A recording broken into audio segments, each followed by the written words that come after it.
Matthieu chapitre 13. C'est le titre de mon prochain livre. Et le blé est livré. Amen. Alléluia. Amen. Ben, nous sommes justement dans ce temps-là. Le blé est livré. Matthieu chapitre 13. Oui. Nous lisons à partir du verset 10. Les disciples s'approchèrent et lui dirent: pourquoi leur parles-tu en parabole? Jésus leur répondit: parce qu'il vous a été donné de connaître les mystères du royaume des cieux et que cela ne leur a pas été donné. Déjà, le Seigneur fait une distinction ici entre deux groupes. Donc, il y a un groupe de personnes dans le monde à qui il a été donné de connaître les mystères du royaume des cieux et un autre groupe à qui cela ne leur a pas été donné. Est-ce parce que Dieu est injuste? Non.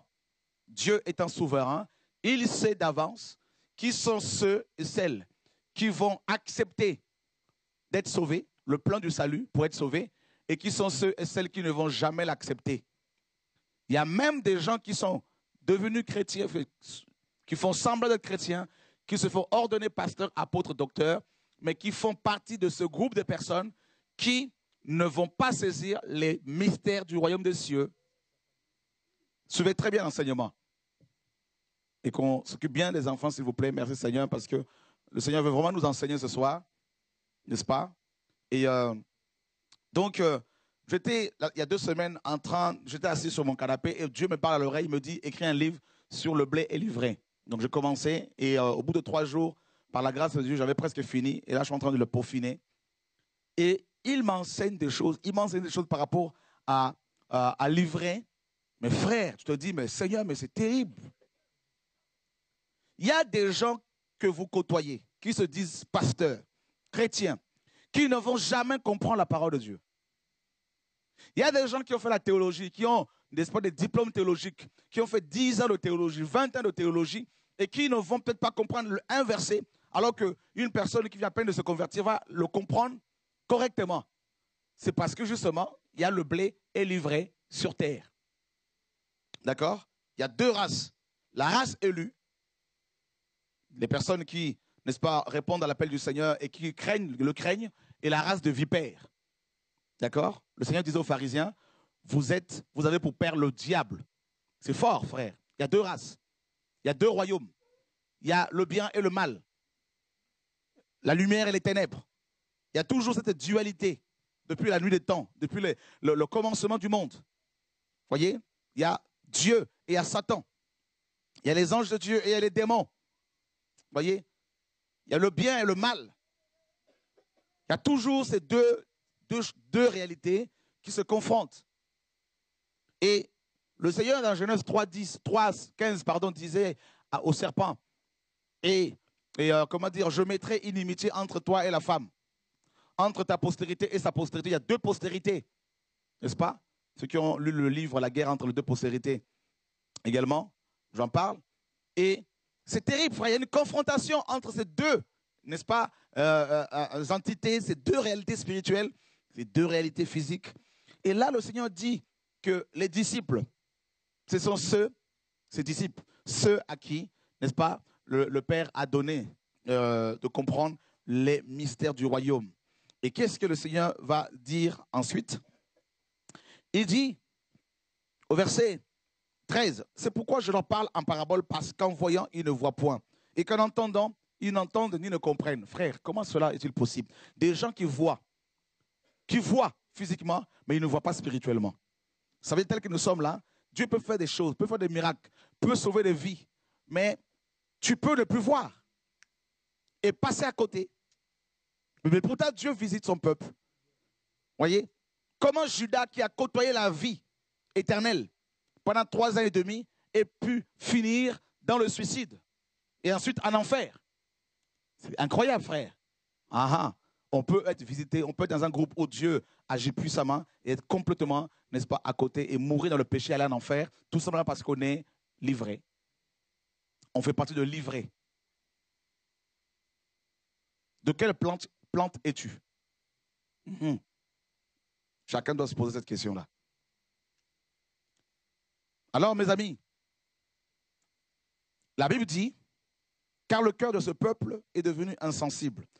Insensible. Comment, toi qui te dis chrétien, peux-tu accepter de marcher avec un homme qui est dans le péché? C'est parce que quelque part, ton cœur est devenu insensible. La Bible dit. Comment toi qui te dis enfant de Dieu qui aime Jésus, peux-tu tolérer le péché? Marcher avec un homme qui vit dans le péché. Tu fermes les yeux et tu as plus la crainte des hommes que la crainte de Dieu. Eh bien, si tu meurs comme ça, apôtre, pasteur ou pas, tu vas en enfer. On ne va pas aller au ciel parce qu'on est pasteur. On ne va pas aller au ciel parce qu'on lit la Bible. On ne va pas aller au ciel parce qu'on fréquente une assemblée locale. On ne va pas au ciel parce qu'on côtoie un homme de Dieu puissamment utilisé par Dieu. On va au ciel parce qu'on se soumet à la parole de Dieu. Et quand on se soumet à la parole de Dieu, on est haï, on est détesté, on est traité de tous les noms, faux prophète, magicien, tout ce que tu veux. Ouais. Parce que Yeshua a dit, vous serez haïs de tous à cause de mon nom. Et beaucoup ne veulent pas être haïs. Ils ne veulent pas être détestés. Ils veulent plaire à tout le monde. Paul dit, est-ce la faveur des hommes que je cherche ou celle de Dieu? Si je plaisais encore aux hommes, je ne serais pas serviteur de Dieu. Et comme dans la culture de beaucoup de gens, dans la culture française, dans la culture africaine, on ne veut pas de problèmes.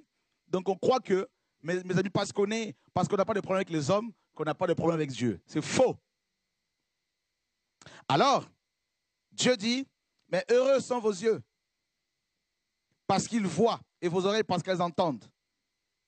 Et le Seigneur, au verset 24, parle de la parabole justement du blé et de l'ivraie. Il leur proposa une autre parabole et il dit, le royaume des cieux est semblable à un homme qui a semé une bonne semence dans son champ.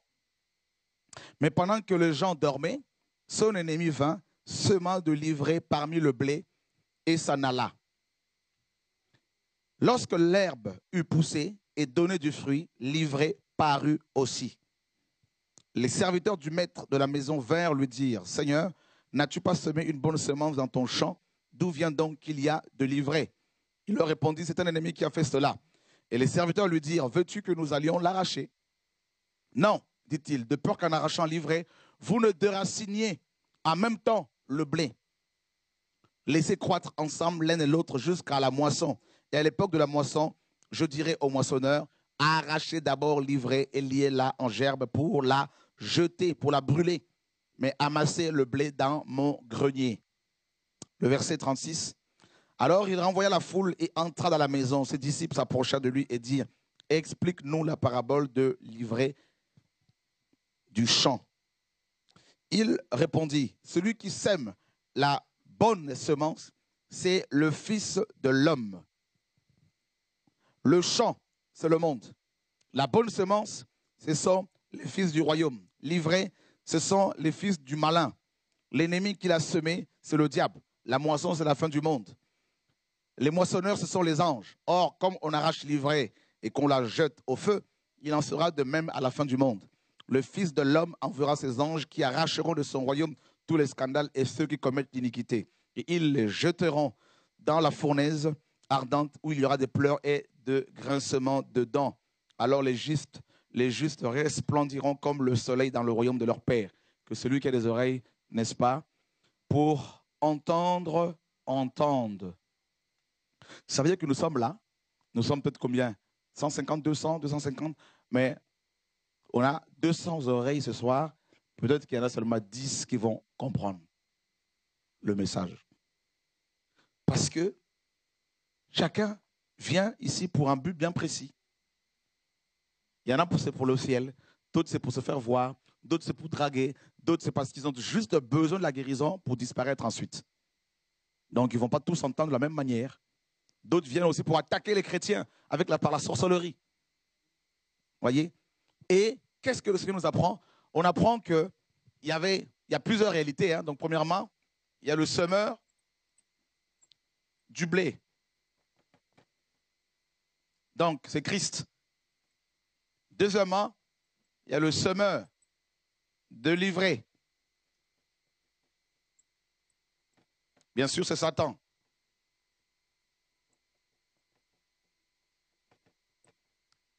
Et ensuite, il y a le blé.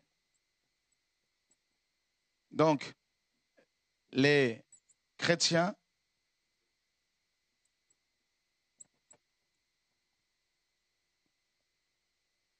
livrés.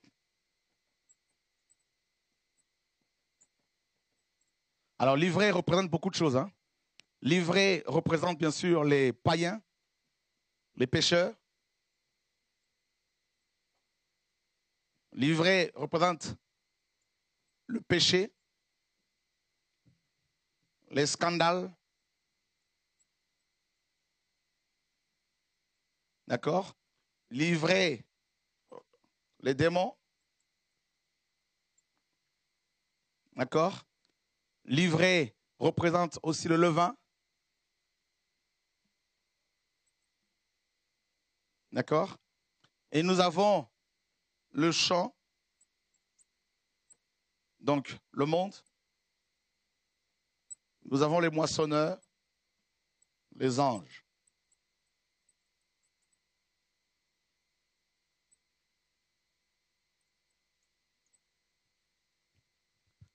Et la moisson, sixièmement, la fin du monde.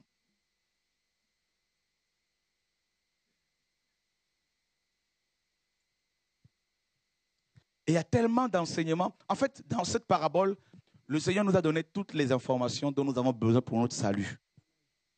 D'accord?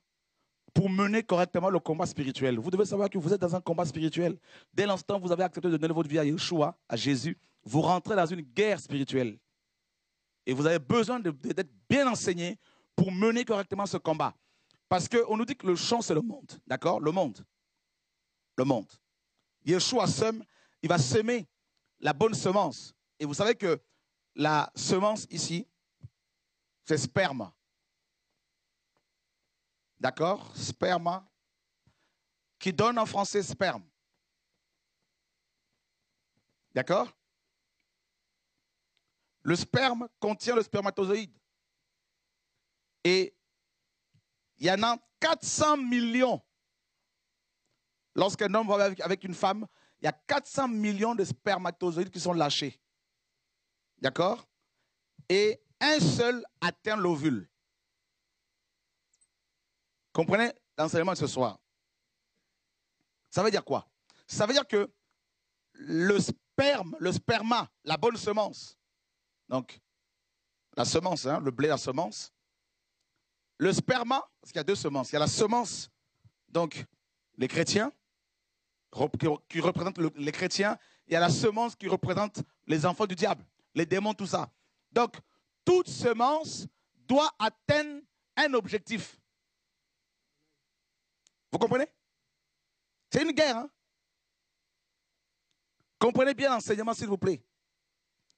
Je dis bien que lorsque un homme va avec une femme, il y a 400 millions de spermatozoïdes qui sont lâchés, libérés. Et ces 400 millions de spermatozoïdes se battent, entament une course effrénée vers l'ovule. Pour l'atteindre, pour n'est-ce pas, le féconder. Et il y a une course. Le sperme, dès l'instant où il est lâché, court vers l'objectif. Et le sperma, la semence que nous sommes, nous chrétiens, notre objectif, c'est quoi? C'est là qu'il faut redéfinir les choses. Pourquoi es-tu converti? Pourquoi es-tu pasteur? Pourquoi es-tu, Dieu t'a-t-il appelé en tant qu'apôtre? Quel est ton objectif en tant que semence que le Père a plantée dans le monde? Parce qu'il aurait pu nous enlever après l'enlèvement, après la conversion, nous amener au ciel tout de suite. Mais pourquoi Dieu nous laisse-t-il encore sur terre? Alors vous avez vu, tu te convertis, tu dois avoir un objectif. Et quand on lit les Écritures, les premiers chrétiens, Paul, Pierre, Jacques et Jean, leur objectif, c'était le ciel. C'était Yeshua. Paul dit, si nous avons le vêtement et la nourriture, cela nous suffit. Mais ceux qui veulent s'enrichir tombent dans la tentation, dans les pièges, dans beaucoup de choses qui plongent les gens dans la ruine et la perdition. Et vous avez vu, ça veut dire que nos aînés ne prêchaient pas la doctrine ou la théologie de la prospérité. Beaucoup d'églises ont perdu la vision. Beaucoup de prédicateurs ont perdu la vision. Vous savez pourquoi? C'est le travail de livrer. On va le voir. Est-ce que ça t'intéresse ce message? Alléluia. Quand on voit Yeshua, notre exemple parfait, quand il est venu, qu'est-ce que Satan lui a dit? Satan lui dit, adore-moi. Il lui montre en un instant tous les royaumes de la terre. La France, l'Europe, les États-Unis, les grands buildings, les grands bâtiments, les belles voitures, tout. Il lui montre tout ça en un clin d'œil. Il lui dit, si tu m'adores, toutes ces choses vont t'appartenir. Yeshua a dit, arrière de moi, Satan. Il a refusé cela. Satan vient le voir, il lui dit, écoute, transforme ces pierres en pain. C'est-à-dire ces chrétiens, des pierres vivantes. Mange-les, dépouille-les. Yeshua refuse. Il dit, l'homme ne vit pas de pain seulement, mais de toute parole qui sort de la bouche de Dieu. Donc il y a eu une tentation ventrale.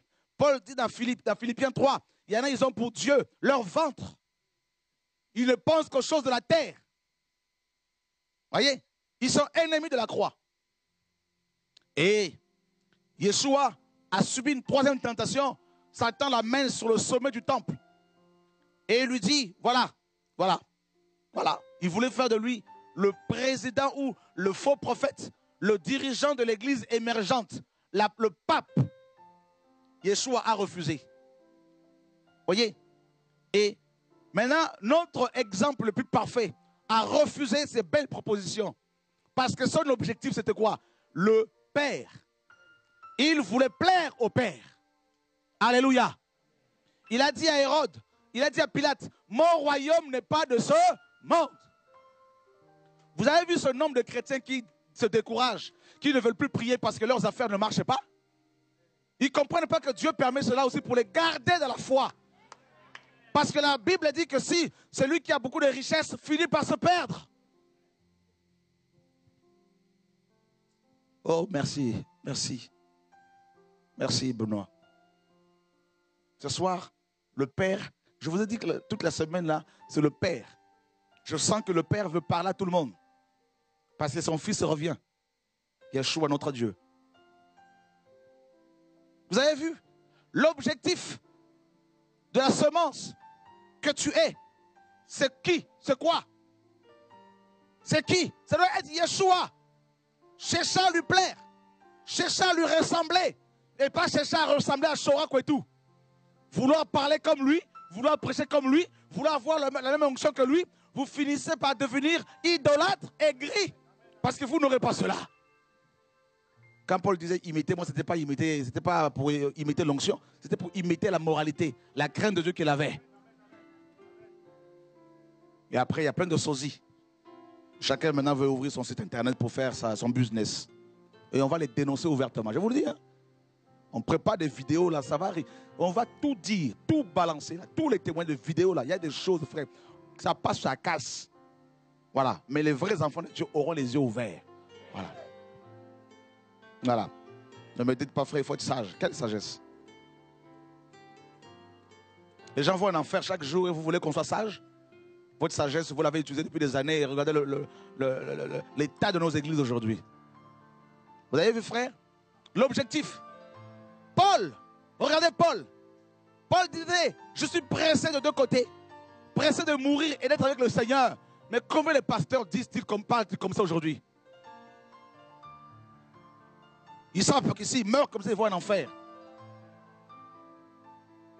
Combien de chrétiens n'ont-ils pas peur de la mort aujourd'hui?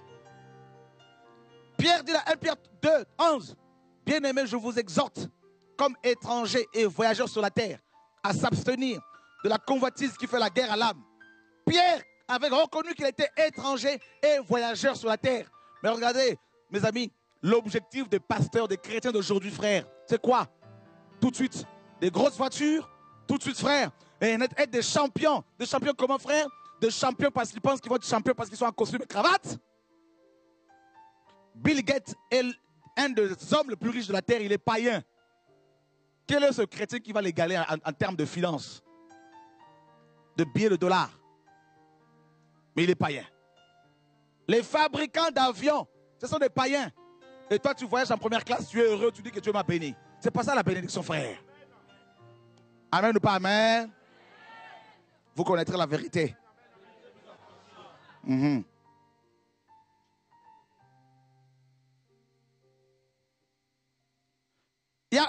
la semence de Dieu a perdu la vision.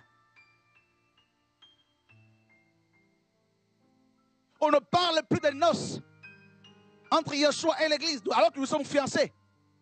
On ne prépare pas les chrétiens à l'enlèvement. On les prépare à régner sur la terre. Vous voyez la semence? La semence. La dernière fois où on t'a enseigné sur la Nouvelle Jérusalem par ton passage, ça remonte à quand? Où il t'a parlé du paradis. Hein? Où il t'a parlé de l'arbre de vie. La sanctification. Parce qu'on doit voir le Seigneur, on veut le voir. Vous voyez? La semence a perdu la vision. Maintenant, le sperme, la semence livrée, a aussi un objectif à atteindre. Vous comprenez? Toute semence, sperme, a un objectif. Et livrée veut atteindre le blé. L'objectif de livrer, c'est toi. Satan a planté l'ivraie sur terre pour nous atteindre, nous, la semence de Dieu, nous les enfants de Dieu. Et c'est pour cela qu'il y a la guerre spirituelle, frère. Et vous savez, livrer, en latin, c'est Ebriacus. Ebriacus. Ebriacus donne en français ébriété. D'accord? L'ivresse. Donc, le rôle de livrer, son premier rôle, c'est d'enivrer le blé.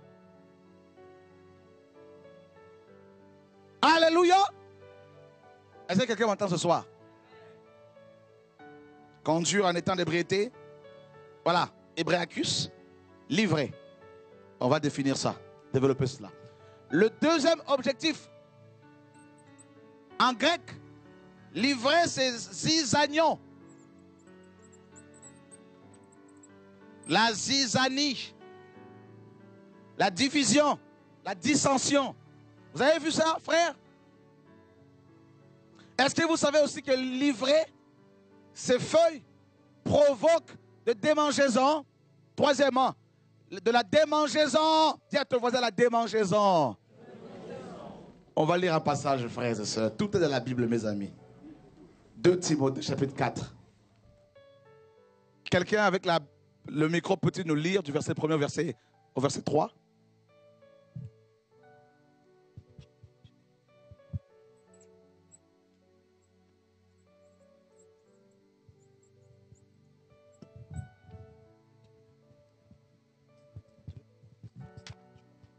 Quelqu'un peut le lire là?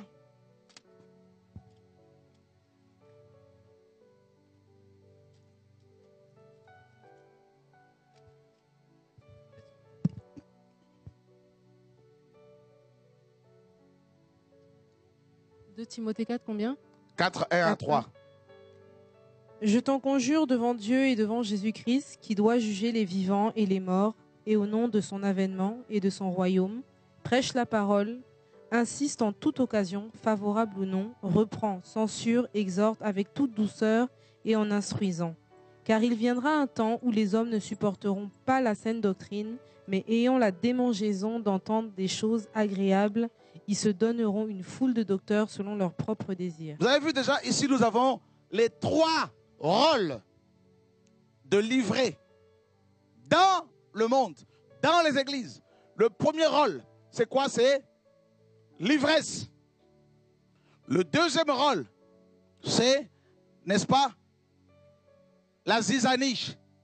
Le troisième rôle, c'est de provoquer de la démangeaison. Paul nous dit ici que à la fin de temps, les hommes auront la démangeaison d'entendre des choses agréables. On parle des chrétiens ici. Et parce qu'ils ont cette démangeaison provoquée par l'ivraie, eh ben, il y aura une foule de docteurs selon leurs propres désirs. Des gens que Dieu n'a pas appelés, qui vont aller sur Internet, ouvrir des pages Internet, qui vont aller sur Facebook, qui vont ouvrir des sites Internet, qui vont envoyer leurs vidéos ici et là. Ils sont des docteurs, ils font profession de servir Dieu, mais ils le renient par leurs œuvres. D'accord? C'est terrible. Écoutez bien l'enseignement. Parlons d'abord de l'ivrée en tant que Hébraïcus qui provoque l'ivresse. Frère, le premier homme à s'être, bien comme il faut, qui a été tombé dans l'ivresse, c'est qui? Comment? Le premier homme, le premier ivrogne de l'histoire de la Bible, c'est qui? Noé. Et qu'est-ce que l'ivresse a provoqué chez Noé? Hein? À votre avis? Trésor? Non? L'ivresse a provoqué quoi chez Noé? Non. La débauche. La Bible a dit, on va le lire. Vous allez voir que l'ivresse est associée à la débauche. Est-ce que vous suivez l'enseignement? Genèse, chapitre 9.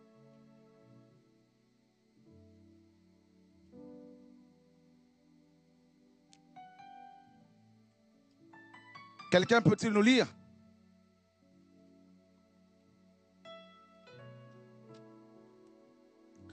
Du verset 20 au verset 29. Genèse chapitre 9, verset 20 au verset 29. Noé commença à cultiver la terre et planta de la vigne. Il but du vin, s'enivra et se découvrit au milieu de sa tente. Cam, père de Canaan, vit la nudité de son père et il le rapporta dehors à ses deux frères. Alors Sem et Japheth prirent le manteau, le mirent sur leurs épaules, marchèrent à reculons et couvrirent la nudité de leur père. Comme leur visage était détourné, ils ne virent point la nudité de leur père. Lorsque Noé se réveilla de son vin, il apprit ce que lui avait fait son fils cadet. Et il dit, maudit soit Canaan, qu'il soit l'esclave des esclaves de ses frères. Il dit encore, béni soit l'Éternel, Dieu de Sem, et que Canaan soit leur esclave. Que Dieu étende les possessions de Japheth, qu'il habite dans les tentes de Sem, et que Canaan soit leur esclave. Noé vécut après le déluge 350 ans. Tous les jours de Noé furent de 950 ans, puis il mourut. Oui, merci David. Tu vas toujours nous faire la lecture si c'est possible. Alors, suivez l'enseignement ici. Un des rôles de livrer, c'est d'enivrer les chrétiens. Alors, vous savez, le premier ivrogne de l'histoire de la Bible, c'est Noé. C'est bizarre, hein? Quelqu'un que Dieu avait appelé, quelqu'un qui était droit, qui était juste, a fini par s'enivrer. Comment cela est-il possible? Et la Bible dit quoi? Cam, ou Cham, son fils, a vu la nudité de son père Noé et il va en parler à ses frères. Quand Noé va se réveiller de son ivresse, et il va l'apprendre de ses fils, et il va maudire Canaan, le fils de Cham ou de Cam. Donc il maudit son petit-fils. Frère, écoutez, comment Noé va-t-il maudire son petit-fils? Pourquoi Noé a-t-il maudit si Cam avait simplement vu sa nudité? Donc il s'est passé quelque chose de fort. Cela peut vous choquer, mais c'est biblique. Qu'est-ce qui s'est passé? Lévitique chapitre 20.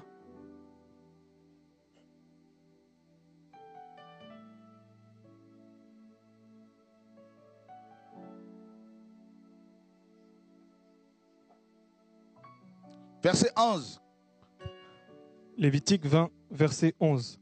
Si un homme couche avec la femme de son père et découvre ainsi la nudité de son père, cet homme et cette femme seront punis de mort, leur sang retombera sur eux.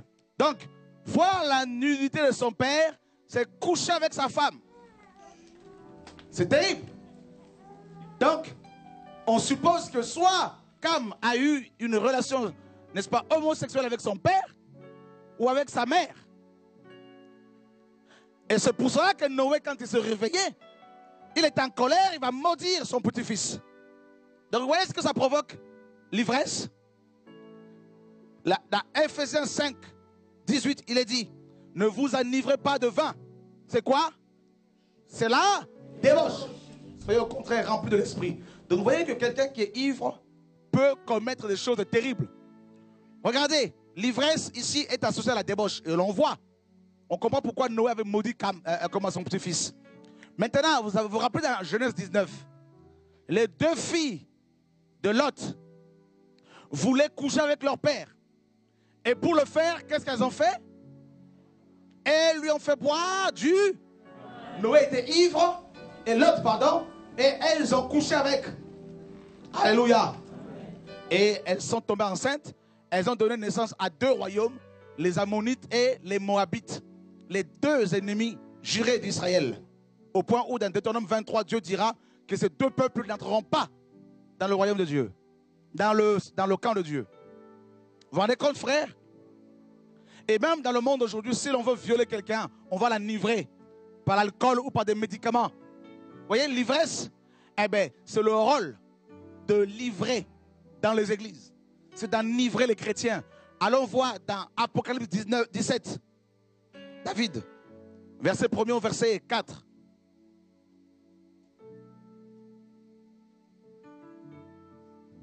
Apocalypse 17, versets 1 à 4.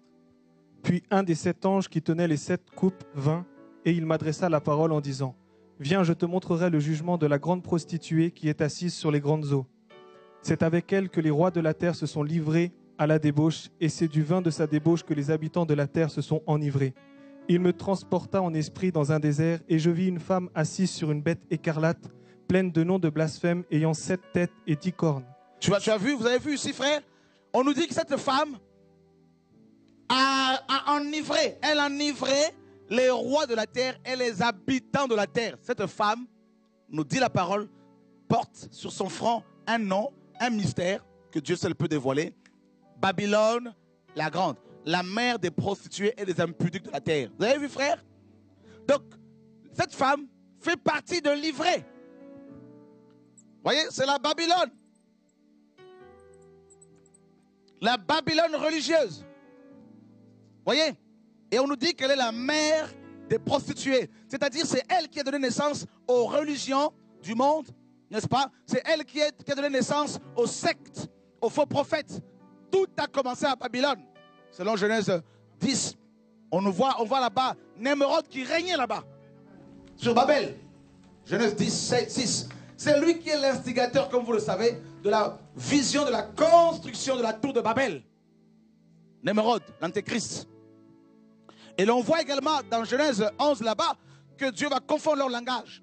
Il va y avoir plusieurs langages, c'est-à-dire plusieurs dénominations, plusieurs religions.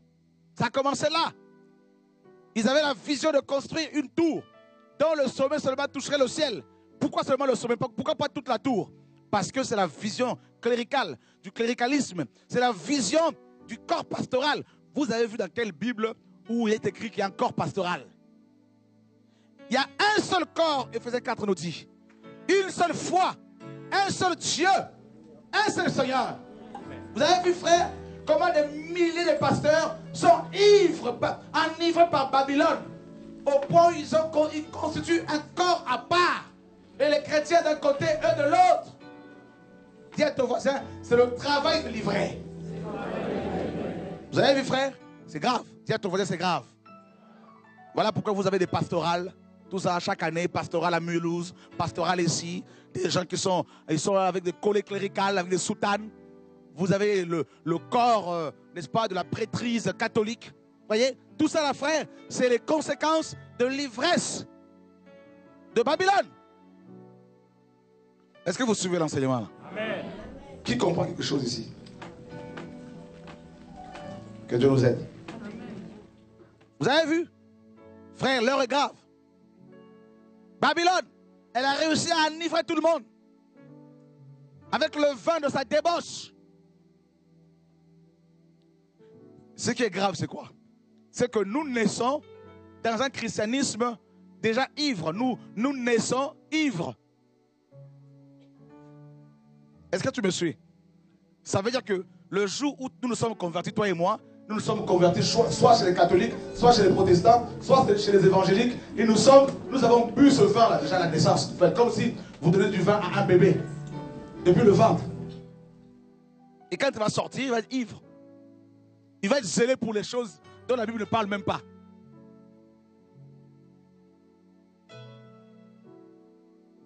Dis à ton voisin, c'est grave.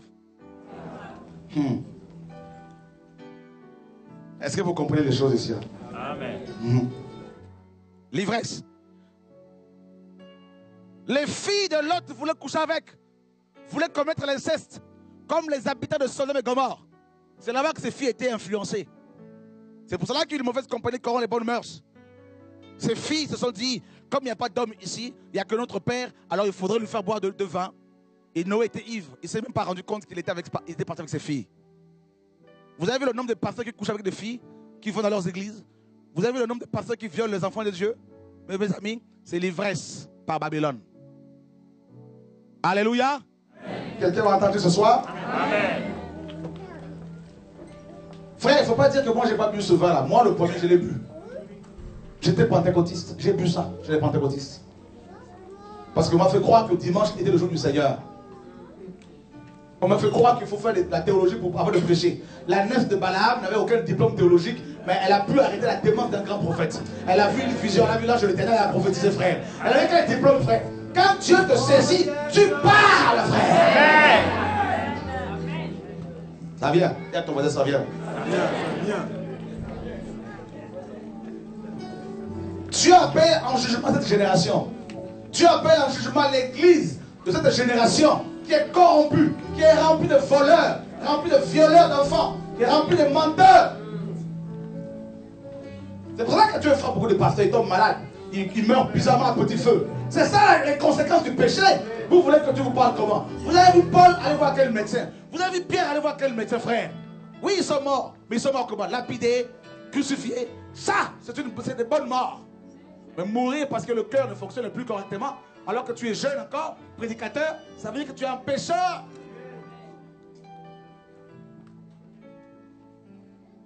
On ne récolte que ce qu'on a semé. Quelqu'un m'a entendu ce soir? Quand un frère, un prédicateur commence à aller voir des docteurs à gauche à droite, des professeurs à gauche, des professeurs à droite, ça veut dire qu'il y a quelque chose qui ne tourne plus en rond. Mais cette génération ne voit plus. On voit les jeter sur les nations, selon Isaïe. Vous avez vu l'ivresse de Babylone? Frère, le vin de la débauche. Ben, il se trouve que Satan, par l'ivrée, a réussi à enivrer beaucoup de gens. Les gens ne comprennent plus rien. Une sœur vient me voir hier au bureau, elle pleurait. Elle dit, pasteur, prie pour moi parce que pendant 10 ans, mon pasteur m'a sodomisé. Excusez-moi du terme, mais il faut qu'on parle parfois crûment. 10 ans de viol. J'ai appelé ce pasteur, il me dit non, je suis en retraite.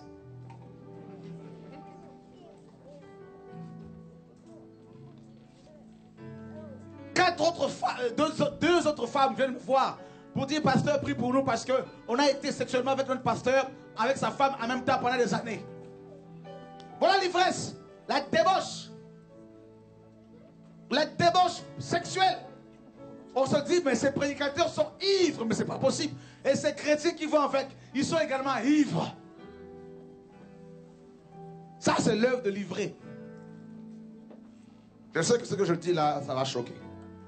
Mais Yeshua, les apôtres lui ont dit un jour, sais-tu que les pharisiens sont scandalisés des propos que tu tiens? C'est dans la Bible, frère. Yeshua a scandalisé les religieux. Amen.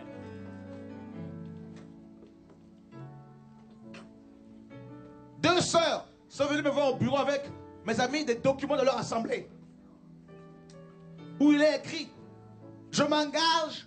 Il y a plusieurs engagements.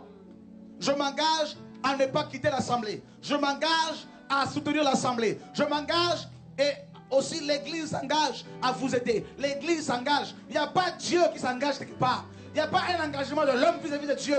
Mais l'engagement de l'homme vis-à-vis de l'église, vis-à-vis de pasteur. Dis à ton voisin, c'est l'ivresse. Dis-lui encore, c'est Babylone. Le micro là. Alléluia. Quelqu'un m'a entendu ce soir? Amen. Vous connaîtrez la vérité. Arrêtez avec vos chewing-gums, s'il vous plaît. Vous savez que l'esprit n'aime pas ça là. Je sais que plus ça va être chaud. Plus ça va, plus on va tout casser.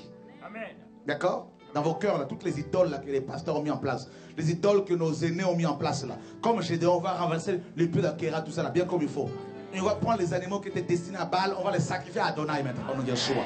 Parce qu'il n'y a que seul Dieu, son nom est Yeshua. Il est temps que Yeshua prenne la place dans vos cœurs. Maintenant, Alléluia. Et comme je vous l'ai dit, arrêtez de venir nous voir pour vos bobos. Allez voir Jésus pour vos bobos maintenant. Là. Vous venez nous voir pour dire, frère, j'ai été guéri. C'est tout. Oh non, j'ai envoyé un véhicule au pays, prie pour moi. Pour que... Moi, je ne suis pas là, je ne suis pas un homme d'affaires. Vous envoyez vos affaires là-bas, vous ne nous consultez pas. Et vous n'avez pas besoin de nous consulter non plus. Venez nous voir pour l'enseignement. Venez nous voir pour nous dire que Jésus m'a guéri, m'a sauvé. Ça, c'est notre rôle. Mais on n'est pas là, frère, pour gérer vos affaires personnelles. Non. Il est temps qu'on vous rende, maintenant qu'on vous libère de l'ivresse. Porte et levez vos linteaux pour que le roi de gloire fasse son entrée. Qui est ce roi de gloire? Yeshua HaMashiach. C'est ça le retour à la parole, frère. Yeshua doit être à sa place dans vos cœurs, car il est le seul Dieu. Alléluia. Il y a eu trop de cinéma, frère, trop d'acteurs. Vous avez vu Babylone? L'ivresse. Les gens sont ivres. Ils sont ivres. Ils sont ivres. Une personne ivre est une personne qui tâtonne. Un ivrogne ne marche pas droit. Un ivrogne, il est chez les voleurs. Le lendemain, il est chez les menteurs. Un ivrogne, c'est un pigeon qui passe d'église en église. Donnez-moi un seul verset de la Bible où vous avez vu Paul dire aux chrétiens de chercher les églises. Oh frère Chora, je cherche une église. Une bonne église. Tu seras toujours déçu. Frère Chora, je cherche à marcher avec Jésus. Ça c'est bon, alléluia. Ça c'est l'évangile, frère.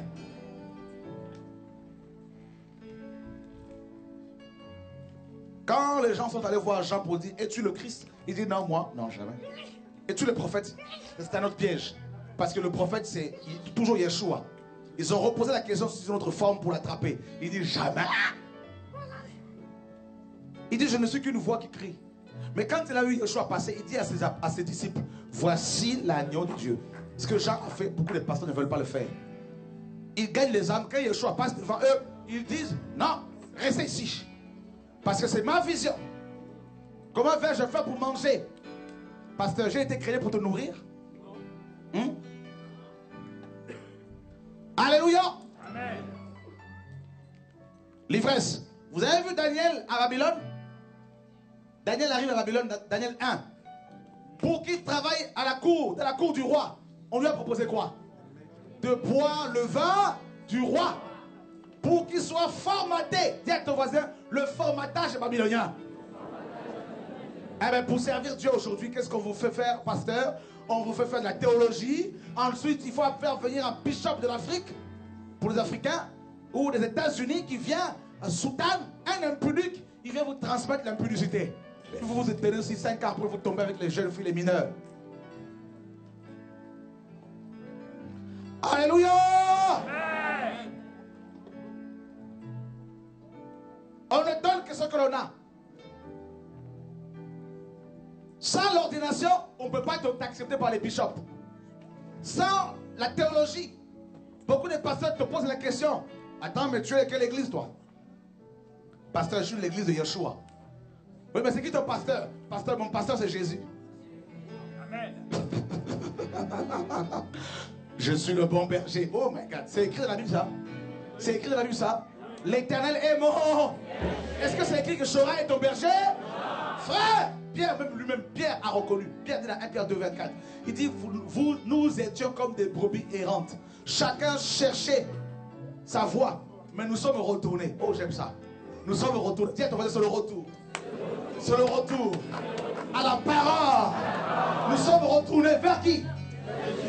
Non. Nous sommes retournés vers le souverain berger.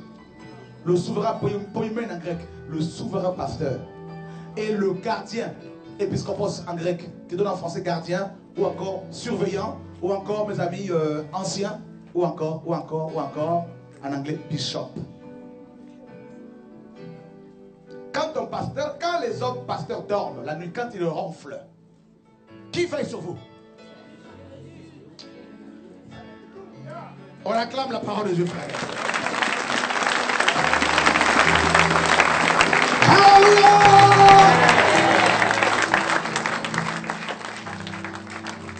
Oh, la couverture spirituelle, dis à ton voisin, la couverture démoniaque. Ton pasteur n'est pas ta couverture. La couverture de la femme, c'est son mari. La Bible dit à 1 Corinthiens 11, 1, l'homme est le chef de la femme. La femme, sa femme. La tête, képhale. Sa couverture. Ton pasteur n'est pas ta tête. Donc il n'est pas ta couverture. Nous sommes tous sous la seule véritable couverture. Yeshua est le chef et la tête de l'Ecclésia, frère. Et c'est ça. Et Psaume 91 dit, celui qui demeure comment?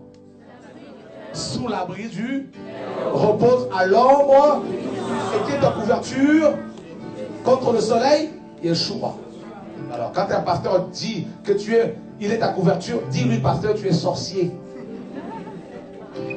Voilà comme la parole de Dieu.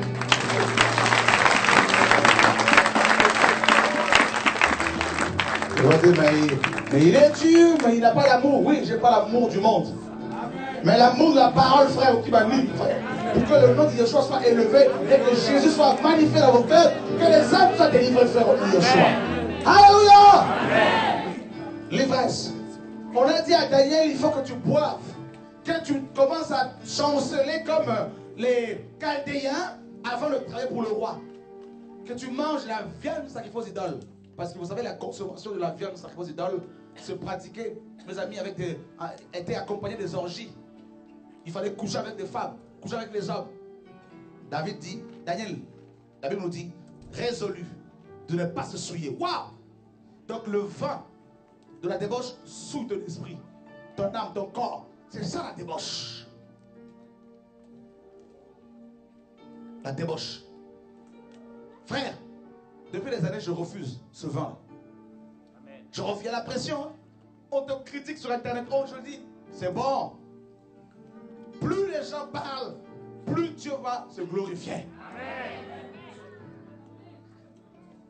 Parce que vous ne pouvez pas tromper tout ce monde quand même. Si vous voulez aller en enfer, laissez au moins aux gens. Laissez les gens qui veulent au ciel y aller facilement.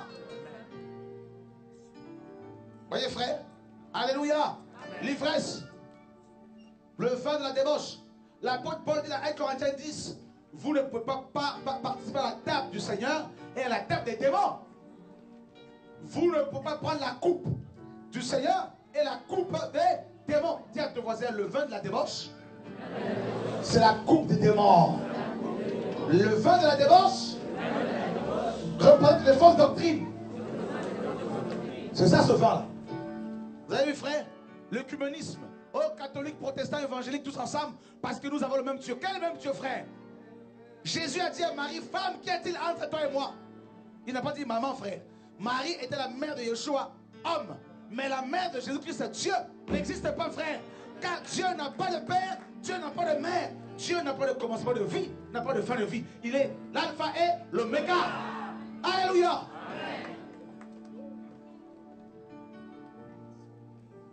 Oh, entends les fédérations. Quelle fédération, frère? Oh, pour que tu sois protégé, frère. La Bible dit celui qui garde Israël, le sommeil, il ne dort. Dieu seul protège le ministère, frère.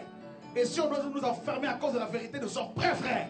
Mais nous continuerons comme Jean-Baptiste à prêcher à Hérode la vérité, même en prison, au nom de Yeshua.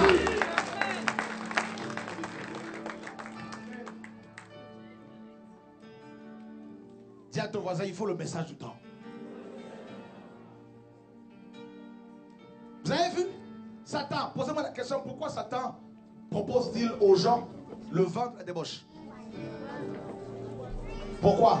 C'est ça, vous avez posé la question? Ok. Dis à ton voisin, Satan essaie d'imiter Dieu. Dieu propose le vin nouveau. Alléluia! Et Satan vient avec un faux vin. Un vin, le vin de la débauche. Vous avez vu? C'est comme ça que ça fonctionne dans la Bible. Tout homme qui essaye de t'imiter constitue l'ivré. D'imiter ta manière de prêcher, de faire les choses, c'est l'ivré. C'est ça le diable. Le vin de la débauche, c'est pour concurrencer le vin nouveau. Ouais. Vous avez vu? Le Saint-Esprit. Le vin nouveau, c'est le Saint-Esprit. La nouvelle alliance. Ah ben, Satan vient avec un autre esprit. Selon 2 Corinthiens 11. Un autre esprit, un autre Jésus, un autre évangile. Un évangile qui élève l'homme. On dit que l'homme est Dieu. L'homme est Dieu depuis quand, frère? L'homme poussière, argile, devient-il Dieu? On dit non, il y a des bonnes choses en toi, il faut les développer. développe tes potentiels, il faut les développer tout ça et atteindre la divinité. Hein? On dit non, non, non, tu peux développer tes potentialités pour atteindre la divinité. Frère, développer quoi? Dis à ton voisin, tu es un cadavre. Dis-lui encore, tu es dans le péché. Tu es né dans le péché. Seul Yeshua nous a délivré du péché. Alléluia. Non, non, l'homme est Dieu. Dieu quoi? L'homme, Dieu?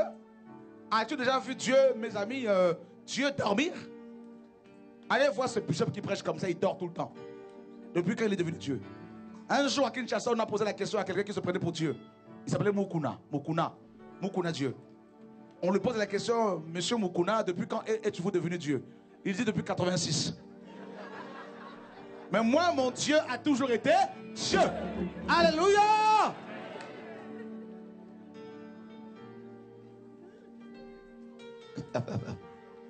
Frère, ça passe ou ça casse. Cette semaine, ça démarre bien. Dis à ton voisin, ça commence bien. Cette doctrine qui veut te faire croire que si tu apportes ta dîme, tu seras béni, frère. Oh my God. Tout est accompli. Dis à ton voisin, tout est accompli. Cette doctrine qui veut te faire croire que si tu te mets à côté d'un homme de Dieu, tu seras béni. Tu peux rester à côté d'un homme de Dieu comme Géasi. Géasi a hérité de la lèpre alors qu'il était à côté de l'homme le plus puissant de la terre, spirituellement parlant. Frère, oh my God, oh que Dieu nous aime. Je sais, il y a tellement de choses à vous dire. Il y a tellement de choses à dire. Alléluia. Non, il faut que je porte la Bible de l'homme de Dieu. Frère, dans quelle Bible? Hein, tu as vu ce ministère que les hommes ont créé? Les porteurs de Bible, les pasteurs? Ça pèse tellement lourd qu'il faut la porter. C'est où? C'est quel ministère ça? C'est dans quel verset? Oh, là c'est calme, là c'est calme. Alléluia! Dis à ton voisin, il faut tout renverser. Tout renverser. Le vin. T'as vu le vin de la débauche? Des chrétiens qui se marient seulement au niveau de la famille, ils ne veulent pas aller à la mairie. Des chrétiens, des femmes chrétiennes, soi-disant qui se déclarent femmes seules pour avoir les allocations. Et, n'est-ce pas, alors qu'elles sont mariées. Dis à ton voisin, vin de la débauche. Alléluia!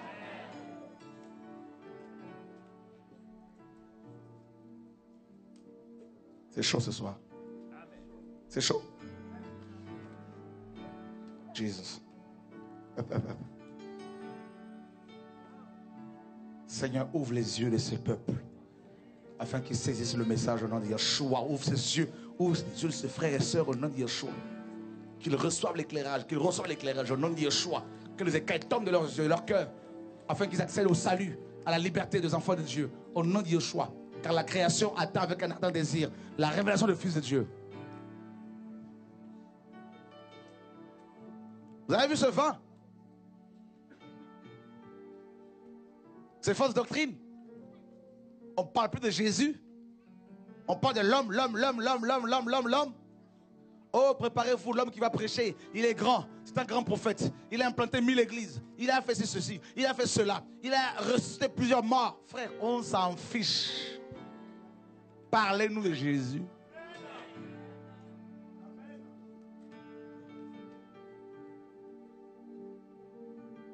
Alléluia. Ah, tu as vu cet homme, c'est un Américain. Il a bâti plus de 1000 églises dans les nations. Frère, Dieu n'est pas américain, je suis plus complexé, frère. Dieu n'est ni noir, ni blanc, ni marron, ni occidental, ni asiatique, ni australien. Dieu est esprit. Tu comprends, frère? Alléluia. C'est ça le message. Ce soir, vous allez vomir le vin de la débauche. Vous allez prendre vos calices là, vous allez prendre vos coupes, vous allez les mettre dans les poubelles spirituelles. On va vous dessouler ce soir avec la parole de Dieu. Oh, le combat spirituel, allez envoyer le feu. Envoie le feu, le combat spirituel de maman, je ne sais pas quoi là. Hein? Vous n'avez pas assez de combattre. Dis à ton voisin, prie. Dis encore, adore Dieu. Alléluia. Oh, le sang de Jésus. On va se couvrir avec le sang de Jésus. On va couvrir la maison par le sang. Oh, que la salle soit inondée du sang de... Mais ceux qui ne savent pas nager, ils vont se noyer, frère. Arrêtez avec de telles prières. Dis à ton voisin, abomination. Hein? Vous allez prendre du pain de la Sainte Seine. Vous allez l'enterrer sous terre avec du vin que vous allez déverser sur la terre, hein, pour soi-disant amener le réveil. Dis à ton voisin, sorcellerie chrétienne. Alléluia. Le gospel. Oh, le gospel. Le gospel. Oh, le gospel. Gospel, gospel, gospel. Yo, yo, yo, gospel. Des techniques vocales. Dis à ton voisin, Babylone. Hein? Vous avez vu quel chantre faire, mes amis, un concert payant, hein, à la Maggie Blanchard. Dis à ton voisin, Babylone. Non, dis à ton voisin, c'est livré. Les starlettes qui sont là, qui chantent, nous sommes des chanteuses. Nous sommes des chanteuses. Dis à ton voisin, voleuses.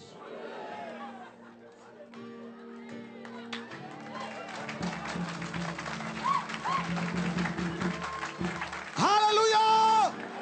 Vous connaîtrez la vérité.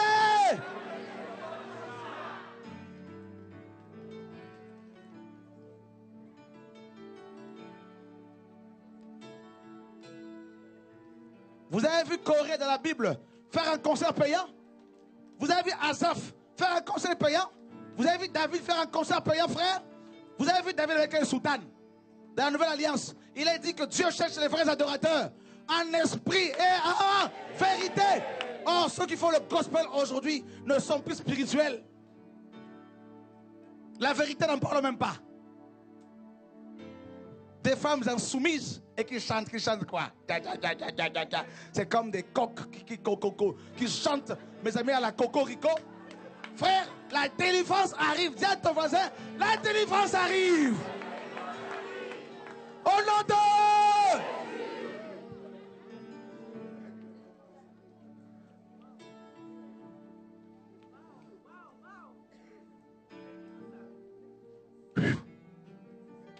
Ça va aller montant, frère. Ça passe ou ça casse. Maintenant là, frère, ma tête est demandée exilée sur un plateau. Mais je suis dans la joie.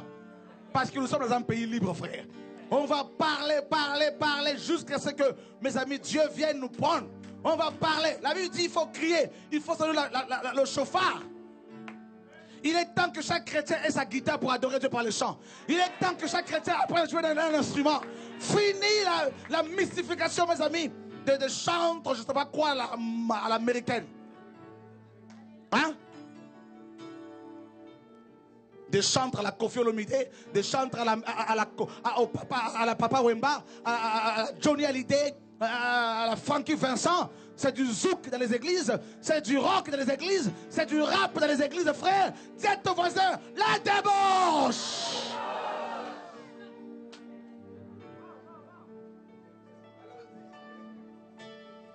Vous avez vu Paul sur quelle estrade? On construit des estrades sur lesquelles les hommes montent avec tapis rouge. Hein? Les pasteurs avec des grosses valises. Mes amis, des grosses Bibles, frère. C'est comme si cette Bible avait été faite uniquement pour les pasteurs. Frère, Paul avait la parole dans son cœur, frère. Dis à ton voisin, mystification. Dans la Nouvelle Alliance, Dieu dit, j'inscrirai mes lois où? Est-ce qu'il a dit c'est dans des gros livres comme ça? Dis à ton voisin, c'est là-dedans. C'est pas dans la tête. Mystification. Le vin de la débauche. Nous sommes nettoyés ce soir.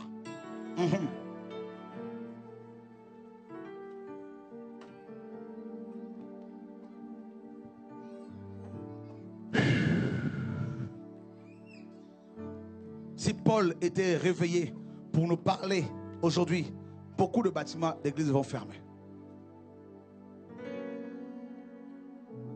Beaucoup. Le vin de la débauche.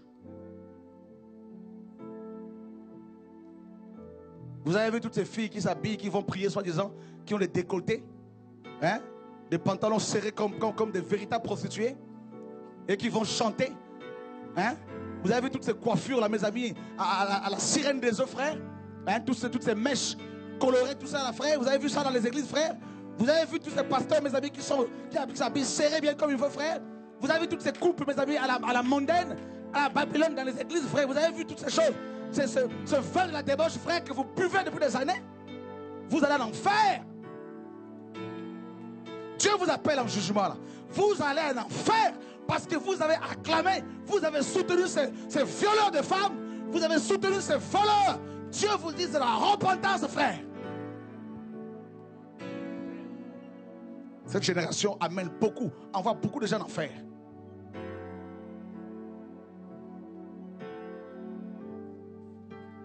Alléluia.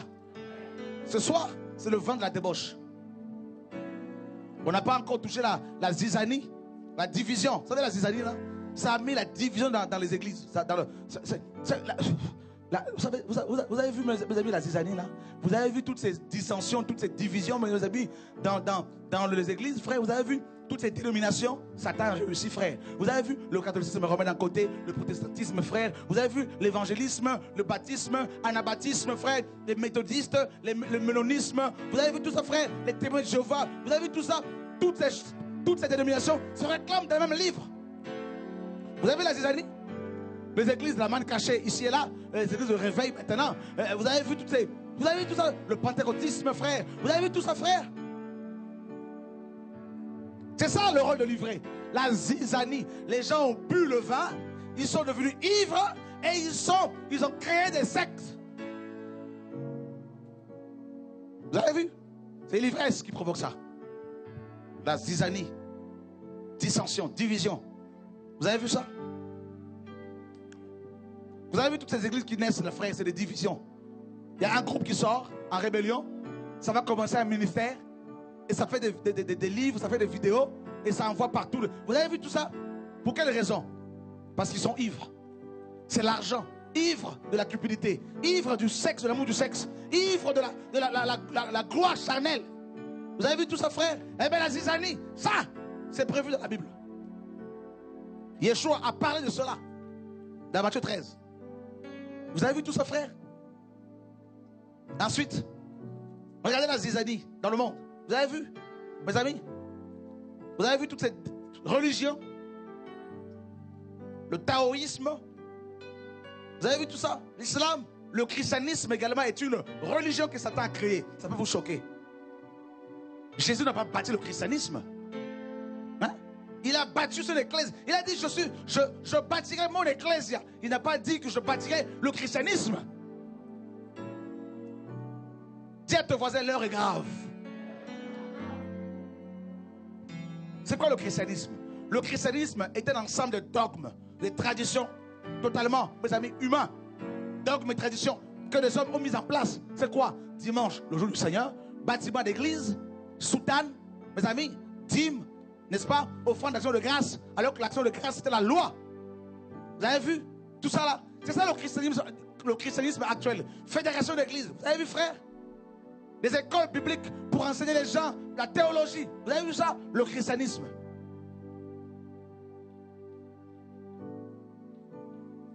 Moïse n'a pas fondé le judaïsme. Ils ont pris Juda, la tribu de Juda, ils l'ont sorti de 12 tribus et ils ont créé, à partir de cette tribu, ils ont créé une religion. Moïse a donné la Torah au peuple, pas le judaïsme. Yeshua a donné la parole au peuple, non le christianisme. Le christianisme a été enfanté officiellement au Concile de Nicée en 325. Voilà, nous sommes là tous contents d'être christianisme, dans le christianisme, tout ça là, on est fiers, nous cherchons une église. C'est écrit où, frère? Les premiers chrétiens cherchaient à marcher avec le Seigneur, cherchaient la relation avec le Seigneur, développer leur relation avec le Seigneur. Nous avons mis en place autre chose. Dis à ton voisin la zizanie. La démangeaison. On n'est pas rentré dans la zizanie, demain on va rentrer dedans. Ce soir là c'est le vin. La démangeaison, cette soif d'entendre de belles paroles. C'est pour cela qu'il y a autant de docteurs partout, sur le net. Il y en a plein. Il y a des fous qui enseignent aujourd'hui. On voit bien que ce monsieur qui enseigne sur le net, il est fou. Mais les gens l'écoutent. Parce que les fous écoutent les fous. Paul dit dans 2 Corinthiens 20, 2 Corinthiens 11, 20, si quelqu'un vous frappe à la joue, si quelqu'un est arrogant, si quelqu'un vous dépouille, vous dévore, vous le supportez fort bien. Vous avez vu ça? La démangeaison. Les chrétiens veulent entendre des belles choses. Toi, tu es un champion, amen, mais tu es impunique. Champion de l'impudicité. Donc tu ne peux que répondre amen.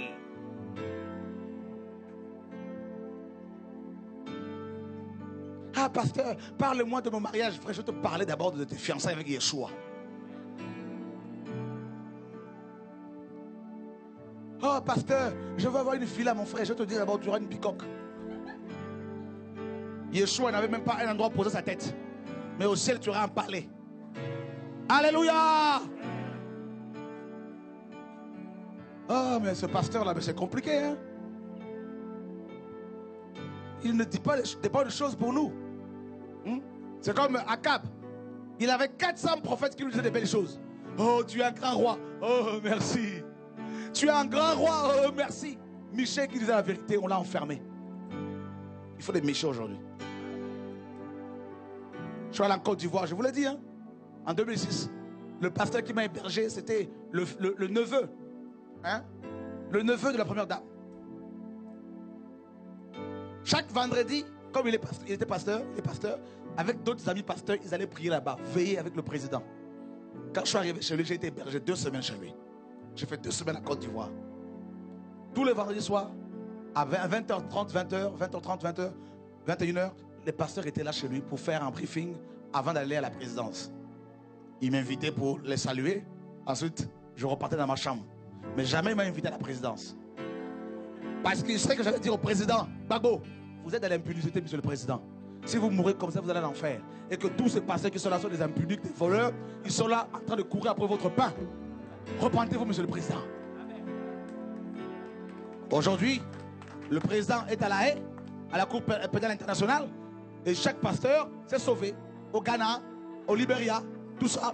Les brebis, n'est-ce pas, dispersées. Le mercenaire, quand il voit un loup, il se sauve.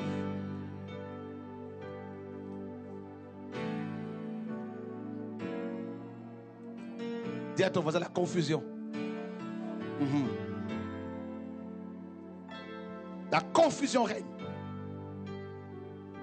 T'inquiète pas, je finis bientôt. Il faut que tu sois nettoyé encore. Il faut que je sois nettoyé. Frère, si l'enfer ouvrait ses portes maintenant, là, je vous dis ici, là, la moitié des gens ici vont en enfer tout droit. La moitié, parce qu'il y a beaucoup d'idolâtres, il y a beaucoup de menteurs, il y a beaucoup, même ceux qui sont là, qui sont à la maison, là, il y a beaucoup de faux. Très peu aiment Jésus. Très peu. Les gens vont arriver. Jésus, me voici. Voilà mon diplôme pastoral. Ordonné le 25 mars 92. Jésus va regarder dans son livre de vie. Écoute, je t'ai établi comme diacre. Je ne te vois pas dans la liste des pasteurs. Dans la liste des diacres, tu es. Mais il se trouve que tu n'as rien fait en tant que diacre. D'accord. Mais Seigneur, c'est quand même le bishop, n'est-ce pas, Benny Hinn qui m'a ordonné. Je vais regarder. Benny Hinn est dans la 2e section de l'enfer.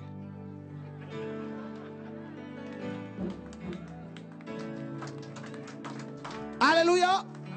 Mais nous prions que Dieu le touche pour qu'il se convertisse.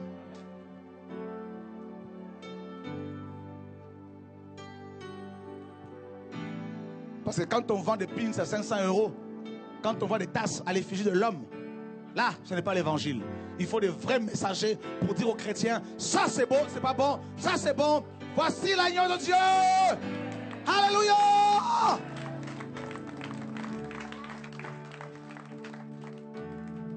Oh non, mais tu sais, je ne peux pas quitter cet homme parce que je l'aime beaucoup. Ah, tu l'aimes beaucoup, d'accord. Jésus t'appelle, ma fille, Jeanne. Oui, Seigneur, viens. Qu'as-tu fait de ta vie? Seigneur, mais tu sais, j'aimais tellement le vin de la débauche. Car j'aimais cette prophétesse. C'était ma mère spirituelle. Ah bon, donc toi, tu as préféré obéir à ta mère spirituelle plutôt qu'à ma parole? L'enfer. Ça va être chaud. C'est pour bientôt. Ça va être chaud. Tu joues avec ton éternité. Tu joues avec ton éternité, mon ami. Ah. Alors, mes amis, vous avez vu? Le vin. Le vin. Je suis allé à Kinshasa. J'ai vu des pasteurs qui ont bu le vin. C'est grave. Des grands, qu'on appelle grands. Mais ils sont enivrés. Divorce, remariés combien de fois? 3, 4 fois. Mais les bâtiments sont remplis. Leurs bâtiments sont remplis d'ivrognes spirituels qui sont là pour les visas, pour l'Europe, qui vont dans les cybercafés pour trouver un Européen comme mari.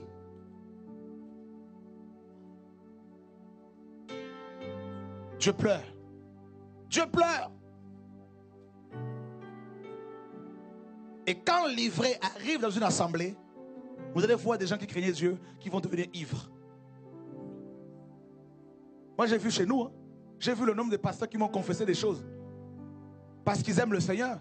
Qui m'ont dit, nous, on commençait à voir la vision des méga church, la vision, n'est-ce pas, des grosses voitures.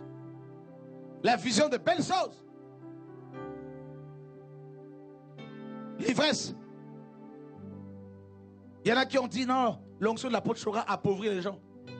Donc nous, la nouvelle génération, les jeunes prophètes, nous devons rouler dans des grosses voitures, dans des gros 4x4, n'est-ce pas, Audi. J'ai vu comment les gens étaient ivres ici.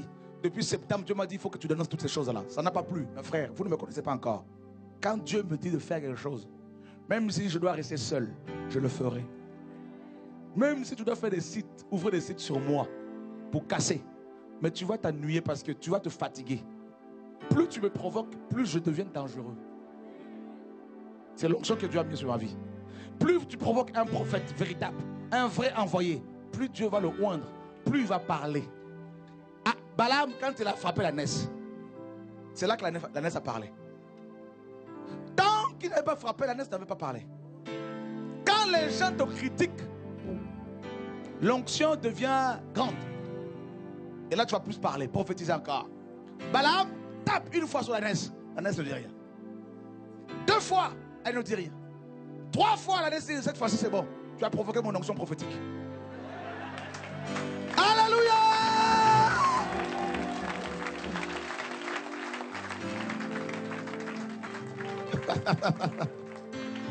Ah, croyez quoi? Dieu nous parle ce soir, frère. Ah, je vais parler de ce message-là. La révélation de la naissance de Balaam. Le mystère caché derrière. Nous sommes des ânesses, frères. Les Balamites nous frappent. Les faux prophètes, l'ivré, nous frappent. On te néglige parce qu'on te prend pour un animal. Attention, frère. Dieu prend les choses viles, mes amis. Alléluia, my God.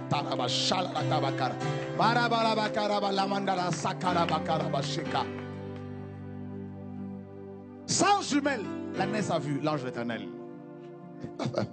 Sans micro, elle a parlé. Hein? Frère, Dieu parle à cette génération. Les serviteurs sont venus, ils ont dit, Seigneur, il y a l'ivresse, il y a l'ivré, il y a la zizanie, il y a le péché, les démons sont là, il faut qu'on arrache tout ça.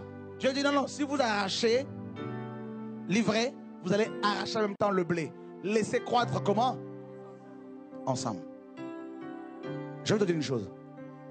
Tiens-toi ferme. Parce que le combat là, c'est pas encore fini. Jusqu'à la fin du monde, l'ivré cherchera à te séduire. Tu vois ça? Donc ce n'est pas le moment de te fatiguer. Au contraire, tu dois te préparer encore. Parce que le combat ne fait que commencer. Les deux plantes se ressemblent. Hein? Ah oui, aujourd'hui, quand on regarde les chrétiens, on se dit tout le monde est chrétien. Hein? On voit quelqu'un arriver nouvellement. Oh, bonjour ma soeur. Qui t'a dit que c'est une soeur? Bonjour madame. Alléluia.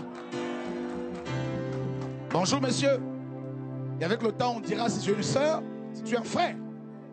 Parce il faut qu'on t'éprouve.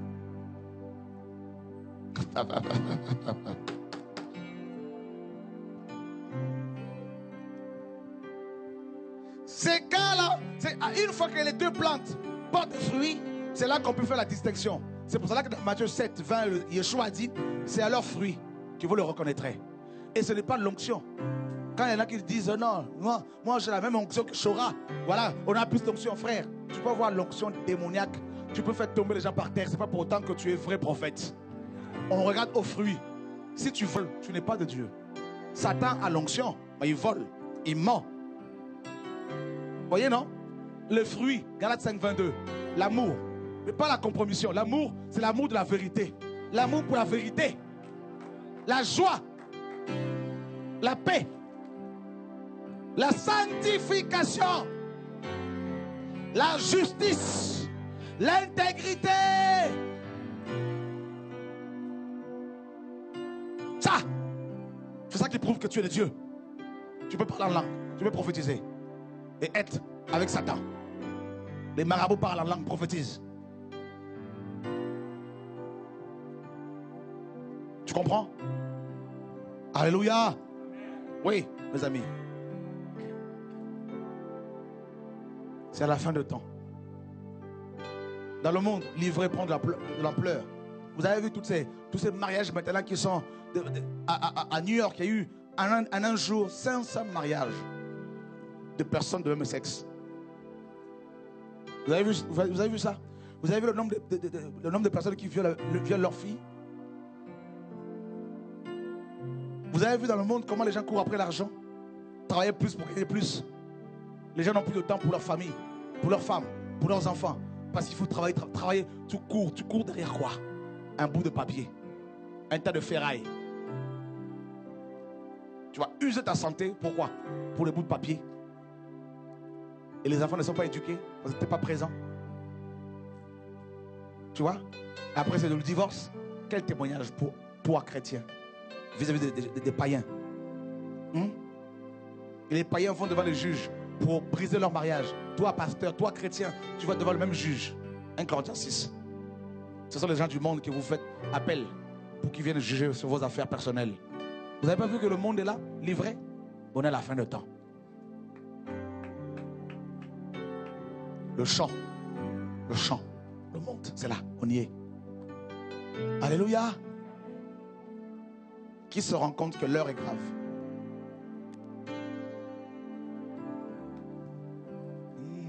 Lord, love your beauty. Oh Seigneur, aide ce peuple. To know your grace. Aide ce peuple, Seigneur. Aide ces hommes et ces femmes à saisir ta pensée. En tant que blé, fils du royaume, brebis de Dieu, Dieu veut t'amener loin. L'ivraie représente les païens, les boucs de Matthieu 25. Demain, on parlera de la zizanie, si Dieu le permet. Voyez, refusons le vent de la débauche. Une belle femme peut venir te voir pour te séduire. Refuse. Un homme beau peut venir te voir pour te séduire. Refuse. Voyez, refuse de t'habiller comme les gens du monde. Ce ne sont pas les païens qui doivent nous habiller à la sexy parce qu'on a chaud. Vous avez vu toutes ces sœurs qui s'habillent sexy? Comment elles sont couvertes maintenant? Ce soir, que Dieu vous bénisse. Parce que je vois que vous aimez vraiment la vérité. Parce que si vous étiez de livrer, vous serez énervé et reparti. Vite. Le problème, c'est l'enseignement. Que personne ne vous séduise. Que l'internet ne vous séduise pas. Alléluia. Que les faux messagers, les faux enseignements ne vous séduisent pas, frère. S'il vous plaît. Yeshua revient. S'il vous plaît. Qui sont celles qui veulent se repentir d'un péché? Ce soir, levez les mains. Des gens qui veulent abandonner un péché. N'ayez pas honte. Venez.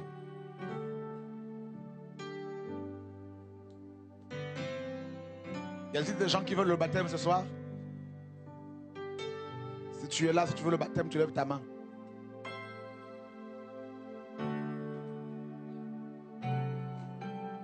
Oh, alléluia, c'est bien, c'est bien. Alléluia, merci Seigneur. Oh Lord, to see your face, to know your grace. Et une autre femme qui veut venir, qui hésite. Dieu t'appelle à la sanctification. Viens. C'est ton temps. C'est ton jour. Dieu veut te sauver. Au nom de Yeshua. Père, merci. Merci. Merci. Merci pour ton courage. On acclame le Seigneur.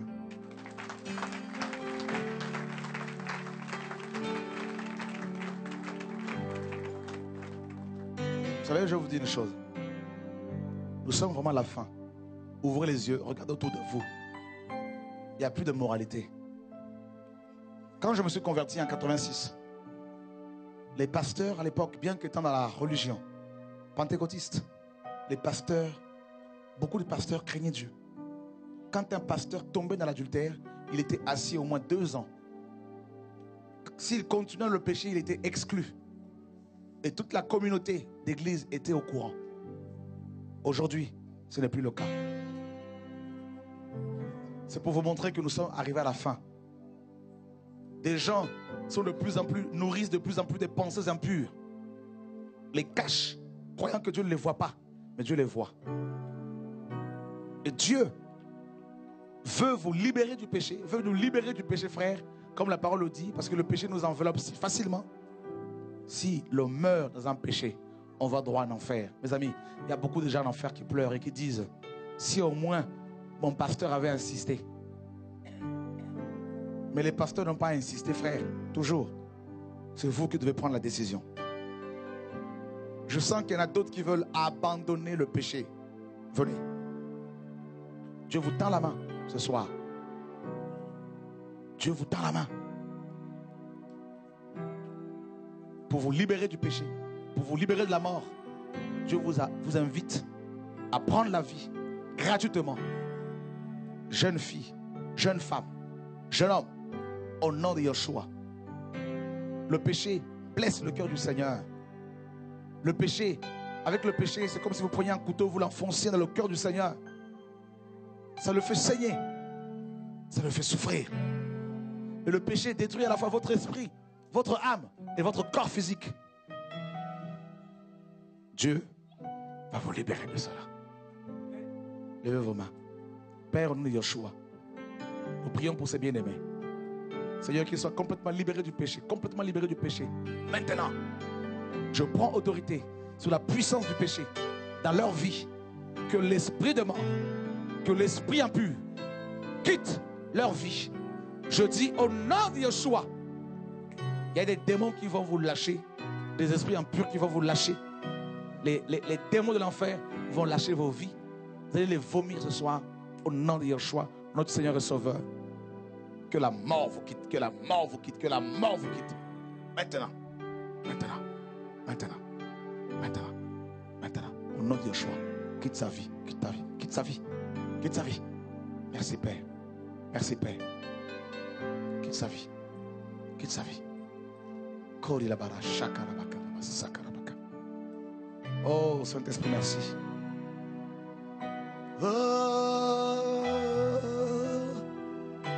Oh Seigneur, merci. Merci Père. L'amour de Dieu va combler ce vide dans vos cœurs. L'amour de Dieu va vous guérir, vous soigner en profondeur. L'amour du Père dont tu as besoin, ma soeur. L'amour du Père dont tu as besoin, ma soeur. Oui, tu as besoin de l'amour du Père. Cela te manque, n'est-ce pas? Cela te manque. Parce que ton Père n'a pas été à la hauteur, n'est-ce pas, de sa responsabilité, de sa fonction de Père, n'est-ce pas? Et cela a blessé ton cœur parce que tu as vu comment il a agi avec ta mère. Cela a créé un vide dans ton cœur. Et le Seigneur ce soir te comble, t'inonde de sa force, t'inonde de sa joie. Au nom de Yeshua. Alléluia. Gloire à ton nom, Père. Merci. Merci. Que Dieu vous garde. Vous règne vos places.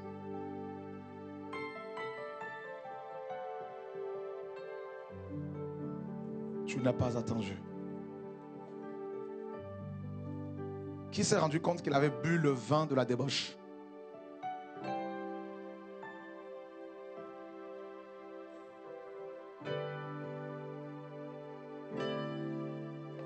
Il y a un passage que la sœur a donné dans Tite 1,16.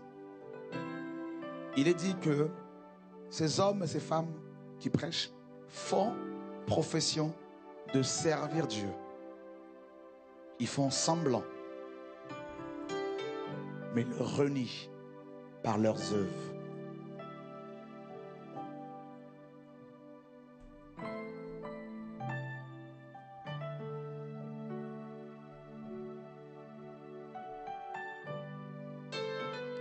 Alors, beaucoup vont dire, mes frères, il faut la sagesse. On a fini, vous inquiétez pas presque. Il ne faut pas trop parler. Il ne faut pas tout dénoncer, tout dire. Mais si on ne dit rien, des gens vont en enfer. Il y en a qui ont reçu l'appel pour pouvoir parler. D'autres ont reçu l'appel pour enseigner. D'autres pour crier. C'est ça le corps de Christ. Il faut qu'il y ait des prophètes. Il faut qu'il y ait des apôtres. Il faut qu'il y ait de tout.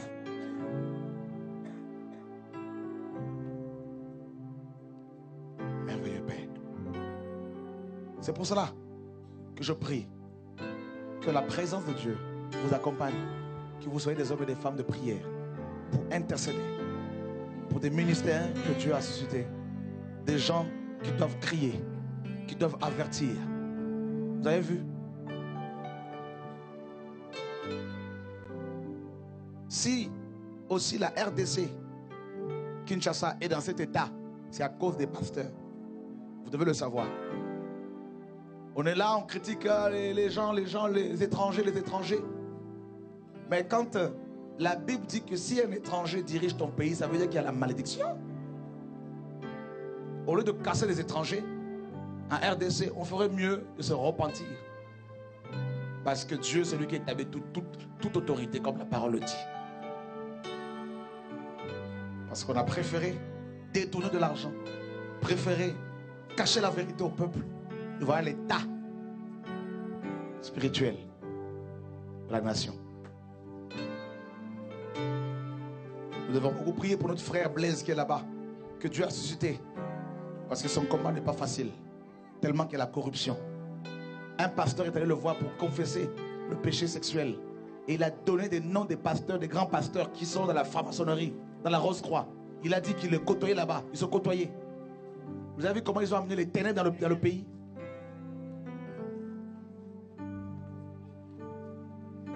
En Haïti, n'en parle même pas. En Guadeloupe, n'en parle même pas.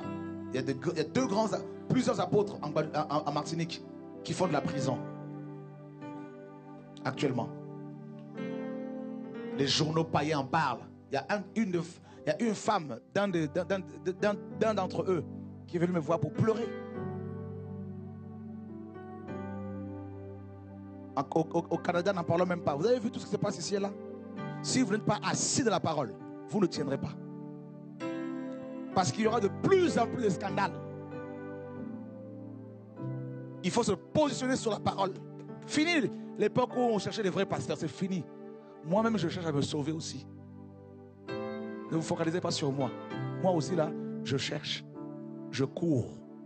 Je n'ai pas encore atteint la perfection. Je cours. Je crie comme ça, c'est pas parce que je suis mieux. Hein. Je crie parce que Dieu me dit parle. Et n'allez pas dire aux gens, venez prier avec nous. Venez prier avec le frère Chora, n'a pas d'assemblée. Le frère Chora s'assemble avec les chrétiens du monde entier qui aiment Jésus. Vous comprenez, frère? Ouais. Mais on va vous sauver par la force. Comme Jude le dit, il faut arracher certaines personnes de l'enfer. On va vous arracher du péché sexuel avec la puissance de l'Esprit de Dieu et vous sortir du péché au nom de Yeshua. Vous allez de plus en plus aimer la vérité. Vous allez de plus en plus aimer les gens qui aiment la vérité, frère, au nom de Yeshua. De toute façon, les vrais enfants de Dieu, Dieu leur donne des visions et des songes sur leur couche. Ils ne pourront pas être trompés par les faux pasteurs parce que Dieu leur parle. Vous comprenez, frère? Voilà. Qui veut aller au ciel?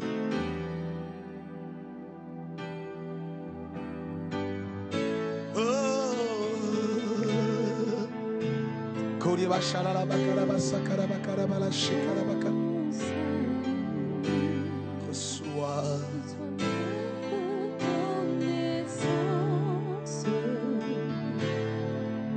Jésus.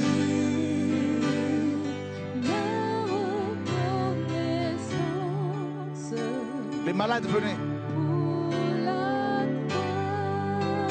Les malades.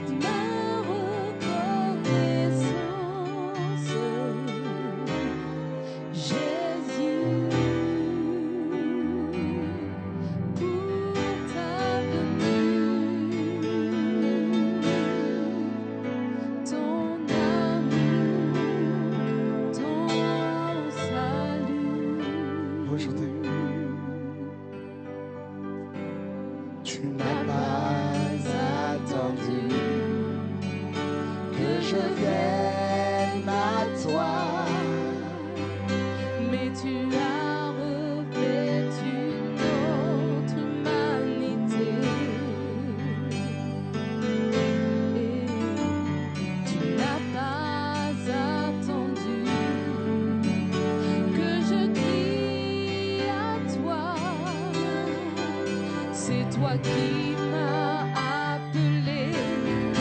Le premier, reçois ma reconnaissance. Jésus, ma reconnaissance pour la croix, ma reconnaissance, Jésus, Touchez là où vous avez mal. pour ta venue, ton amour, Père, ton salut. au nom de Yeshua, Reçois ma reconnaissance. je commande à ces maladies Jésus, de quitter les corps de mes frères et sœurs. Maintenant, maintenant, maintenant, maintenant, maintenant, au nom de Yeshua, maintenant, allez pas. C'est un serpent qui a logé, un serpent qui se loge au niveau de son ventre, avec deux, n'est-ce pas, crocs comme ça là, et ça mange son intérieur. Tu vas le vomir. Au nom de Yeshua, pars. Merveilleux Père, tu sais que je t'ai vu. Quitte-la. Voilà. Allez, quitte-la. Quitte-la. Quitte-la. Quitte-la. Quitte-la au nom de Yeshua. Il y a un autre démon qui va quitter le corps d'une femme, qui tient tout son corps, son dos, au nom de Yeshua. Allez, part, allez, part, allez, part, allez, part, allez, part, allez, part, part. C'est bon, c'est bon, c'est bon, c'est bon, c'est bon. Aide-la, aide-la, aide-la. Oh. Oh, aide-la. Il y a une onction, une forte onction sur elle là. C'est un démon qui sort. Oh, une belle présence de Dieu ce soir pour la guérison divine. Merveilleux Saint-Esprit. Ce démon est dans son ventre presque depuis sa naissance. Ouais, pas pour sa tête là, je propose la chaise. Là, c'était une espèce de dorlis là qui va quitter cette femme. Tu vois? Cette dorlis là est en train de me dire qu'elle lui appartient. Oh, elle a... Vous savez, ce dorlis là, c'est un mari de nuit là. Il y a comme un masque qu'on a mis sur elle et sa bouche, ses oreilles. Au nom de Yeshua, n'est-ce pas? Dieu te libère, femme. Voilà. Allez, allez, allez, allez, allez, sors. Sors. Sors. Quitte-la, quitte-la, comme ça, quitte-la, quitte-la. Quitte-la. Quitte-la. Elle va le vomir. Tu vois, tu vois, tu vois. Au nom de Yeshua. C'est bon, c'est bon. Bah! Elle va le vomir. C'est un démon terrible. Elle a beaucoup souffert, cette femme. C'est pas fini. Il y a un autre esprit impur. C'est un espèce de boa qui est en train de lever sa tête comme ça là. Ah. Oh, les gens souffrent. Les gens souffrent. Oh, oh, Saint-Esprit, merci. Il y a une délivrance que Dieu t'accorde. Ouais, toi aussi. Venez ici. Avancez.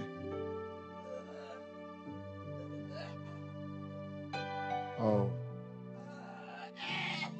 Voilà, vous voyez comment, quand elle va finir ça là, ça va, guérison instantanée.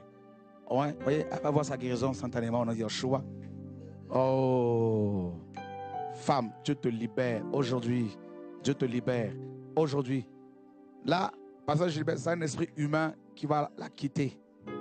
C'est un esprit humain qui va la quitter, qui provoque cette maladie, qui provoque de la colère dans sa vie, qui provoque des soucis comme pas possible. Et le Seigneur est en train de la rendre libre. Elle a reçu l'invitation, elle est venue, c'est Dieu qui l'a amenée ici. Et l'esprit humain s'agite au fond d'elle, n'est-ce pas? Comme une espèce de balle de ping-pong. C'est un esprit humain que Dieu chasse ce soir. Quitte-la, quitte-la, quitte-la. Voilà comme ça. Pars, pars, pars. Femme, Yeshua te libère. Oh, merveilleux Seigneur. Merveilleux Seigneur. Les gens souffrent. Les gens souffrent. Les gens souffrent. Tu veux que Dieu te libère? Lève tes mains. Père, au nom de Yeshua, que cette jeune fille soit guérie, soit libérée de cette maladie. Au nom de Yeshua, notre Seigneur et Sauveur, sois libre, libre, libre, libre, libre. Jésus fait de... Maintenant, touchez. Il y a une onction de guérison. Là, au nom de Yeshua. Alléluia. Gloire à Dieu. Merveilleux Père. Merveilleux Père. Merveilleux Père. Merveilleux Père. C'est là que tu as mal? La tête. Tout ça. Depuis quand? 2 ans. Waouh. Viens. Viens, papa. 2 ans. Waouh. Vous croyez que Dieu peut le guérir, là, frère?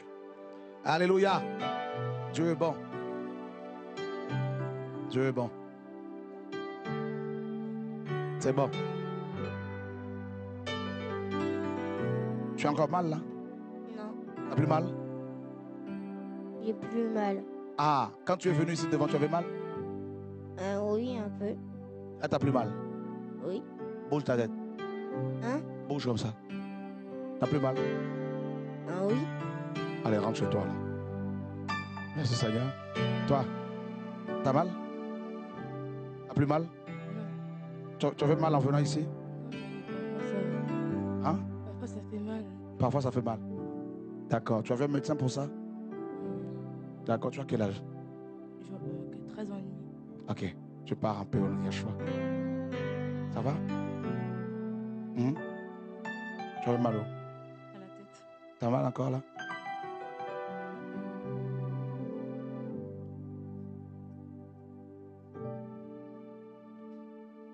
Non. T'as plus mal, n'est-ce pas? Viens. Bouge ta tête. Encore mal? Non. T'es sûr? Hein? Non, j'ai plus mal. T'as plus mal. On acclame le Seigneur. Vas-y, rentre chez toi. Ça va? T'as mal où? Depuis hier? Je n'arrive pas à lire, c'est bon. Tu peux rentrer. Dieu est bon. Alléluia. Tu as mal où?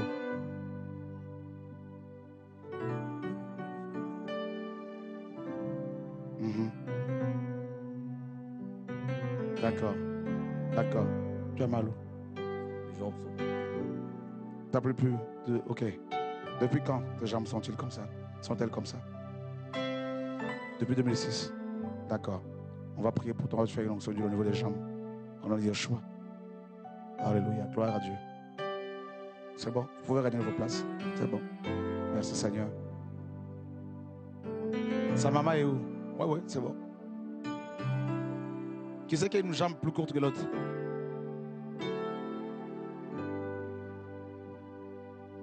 Qui? Tout le monde est... C'est toi? Eric? C'est toi? 1 centimètre? On peut vérifier ça? Tu veux que le Seigneur te guérisse? Viens. T'avais mal où? J'avais mal à la tête. Et puis, j'avais pas de mémoire. Quand je lis ma Bible, j'arrive pas à retenir les paroles. Et puis, même si je retiens, je prononce mal ou j'arrivais pas du tout. Et puis, je ne comprenais pas. Et puis, j'arrivais pas à prier, j'arrivais pas à lire ma Bible. J'avais servi le Seigneur, mais j'arrivais pas. Je ne savais pas pourquoi, mais je savais qu'il y a quelque chose. Et aujourd'hui, j'ai sorti du travail à Montreuil. Je vous ai vu sur Internet. Et puis, j'ai dit, Il faut que je trouve. J'ai mis 3 heures à tourner en rond pour trouver. À la fin, j'ai crié à Dieu et il m'a conduit ici. Waouh!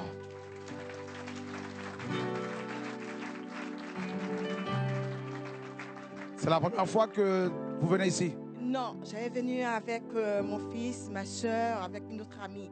Et c'est mon fils qui m'a conduit, il avait le GPS. Mais là, j'ai dit, je vais aller, il faut que j'aille. Et puis, il me dit, est-ce que tu vas tous les mois? J'ai dit, ne t'inquiète pas, je vais y aller, il faut que je trouve parce qu'il faut que je sorte où je suis en ce moment, il faut que je sorte. Parce que j'arrive pas pour croire. Je vais prier, je vais servir le Seigneur, je crie à Dieu nuit et jour. Il y avait ce démon qui t'embêtait. Et là, maintenant, c'est fini. On a dit un choix. Pars en paix au nom de Dieu. Allez, la gloire à Dieu. Dieu est bon.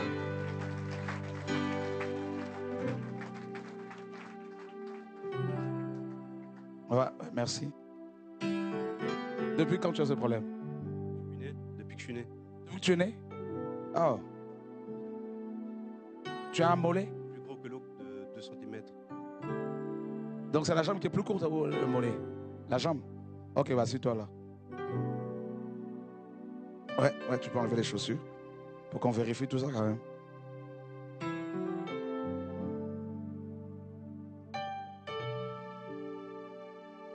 D'accord. Ouais. Bon, maintenant, au niveau des jambes, maintenant, tu peux allonger tes jambes pour qu'on voit. Quelqu'un peut vérifier là?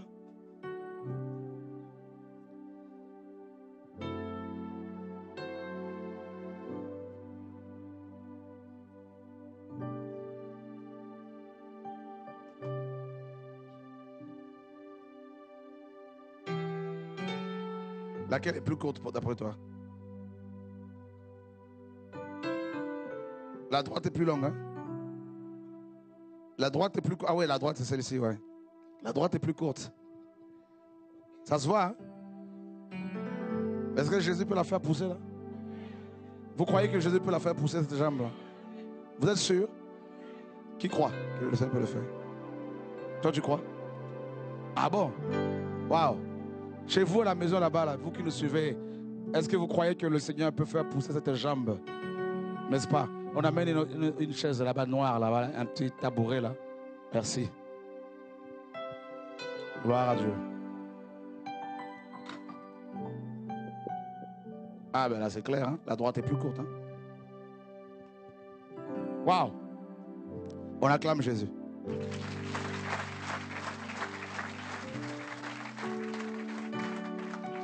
Est-ce que Jésus peut parler à une jambe? Et la jambe obéit. Alléluia. Moi, je vais parler à cette jambe. Non pour qu'elle m'obéisse à moi, mais qu'elle obéisse à qui? Vous croyez que c'est bon là? Vous croyez que c'est bon?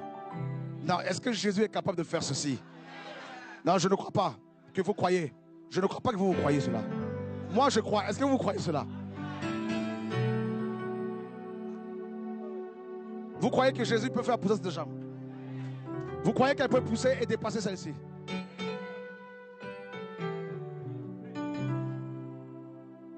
Vous croyez que Jésus peut le faire? Amen. Trésor, toi qui contrôles à chaque fois, viens contrôler cette jambe.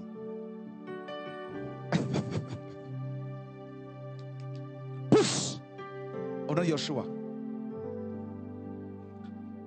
Vérifie.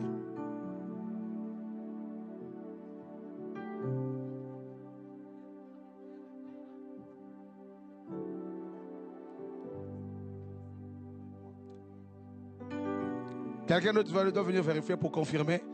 Il n'y a pas besoin de trop faire des choses. Une parole seulement, Yeshua fait les choses. Quelqu'un d'autre doit venir vérifier. Venez vérifier. Magali, sa femme est où? Voilà, pour ne pas dire que Shora ment. Nous sommes dans une époque où nous vous démontrons la puissance de la résurrection.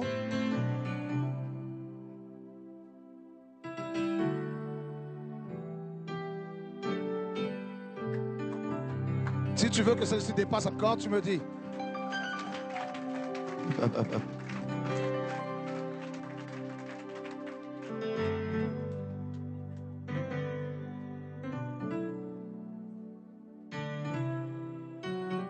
Elle continue à pousser. Ouais. On l'a fait pousser, on l'a fait dépasser celle-ci. Hein, Magali? Hein? Là, sa femme, vous qui nous suivez depuis la maison, son épouse est là. Magali, qu'est-ce que tu en penses? Chez le médecin, il y avait vraiment une grosse différence. La femme l'a vu tout de suite. Voilà, une grosse différence. On a prescrit les semelles et tout. Donc, On acclame Jésus de Nazareth. On y va.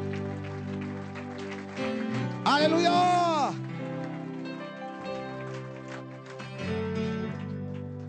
Il y a un frère hier à Nantes, il était footballeur. Sa jambe droite était plus courte que l'autre.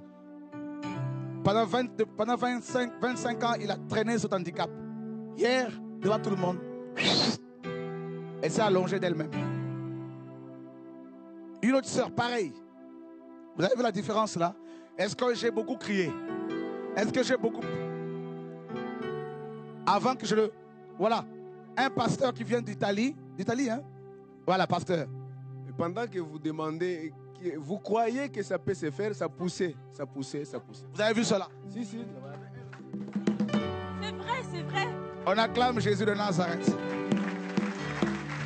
Alléluia!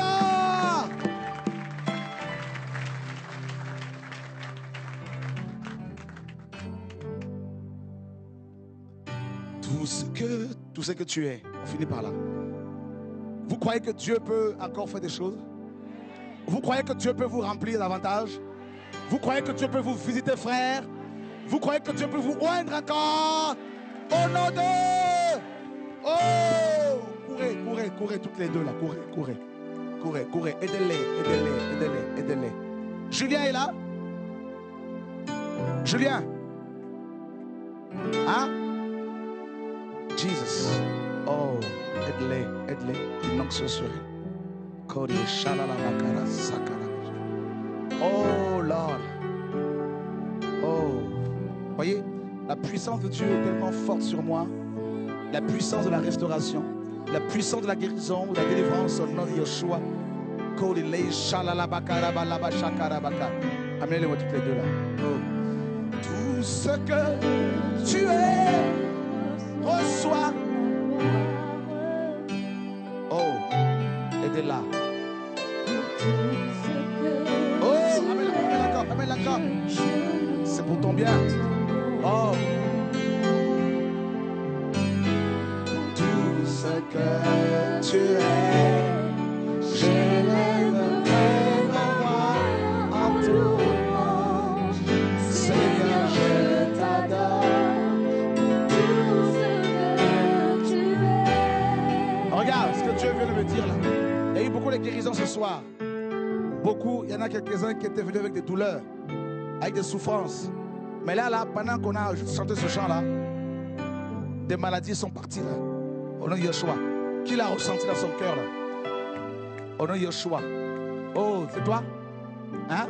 Viens, cours là, cours. Dieu ne parle pas en vain. Viens, n'aie pas honte. Oh, magnifique le Seigneur. Qui d'autre? Au nom de Yeshua. Viens. Tu avais quoi comme souffrance? Depuis que j'étais malade depuis l'âge de 12 ans. Tu es malade depuis l'âge de 12 ans? Oui. Waouh. Et comment tu te sens? Je me sens bien. Je crois en Dieu et j'ai confiance. Alléluia.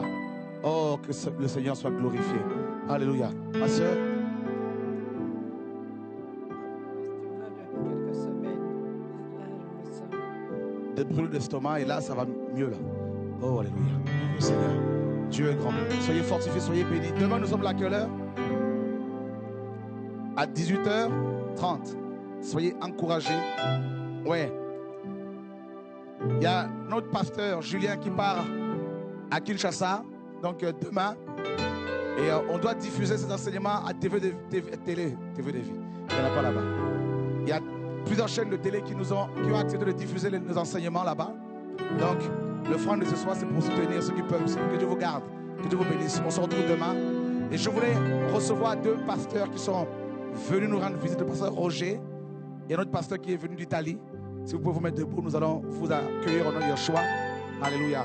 Que Dieu soit béni. Merci. Soyez fortifiés, encouragés. Et on se retrouve demain, 18h30, ici. Voilà.